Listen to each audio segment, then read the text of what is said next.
ఏపీలో దేవాదాయ శాఖ ఉప కమిషనర్ గా పనిచేస్తూ సస్పెండ్ అయిన శాంతిపై ఆమె భర్త మదన్ మోహన్ తాజాగా చేస్తున్న బహిరంగ ఆరోపణలు, వాటికి ఆమె స్పందిస్తున్న తీరు నేపథ్యంలో ప్రభుత్వ అధికారుల నుంచి నివేదిక కోరింది.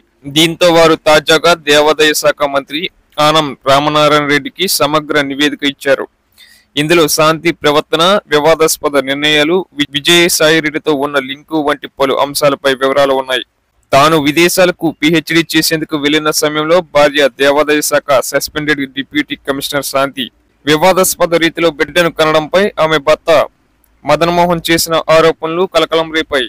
వీటిపై స్పందిస్తూ తాను మదన్ విడాకులు తీసుకున్నామని, ఆ తర్వాత లాయర్ సుభాష్ ని పెళ్లి చేసుకున్నాయి, బిడ్డను కన్నట్లు ఇచ్చిన వివరణ, వైసీపీ ఎంపీ సాయిరెడ్డి తనపై వచ్చిన ఆరోపణలపై స్పందించిన తీరు నేపథ్యంలో ప్రభుత్వం విచారణకు ఆదేశించింది.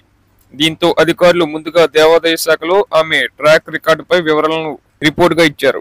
ఈ నివేదికలో 2021లో విశాఖలో దేవాదాయ శాఖ ఇన్ఛార్జ్ డిప్యూటీ కమిషనర్ పుష్పవర్ధన్పై ఇసుక చల్లిన వ్యవహారం, ఎన్టీఆర్ జిల్లాలో అధికారినిగా పనిచేసినప్పుడు పలు ఆలయాల పరిధిలో లీజుల్లో ఆమె వ్యవహార శైలి, అనంతరం తాడేపల్లిలో 3 కోట్ల విల్లా కొనుగోలు వంటి అంశాల్ని ప్రస్తావించారు.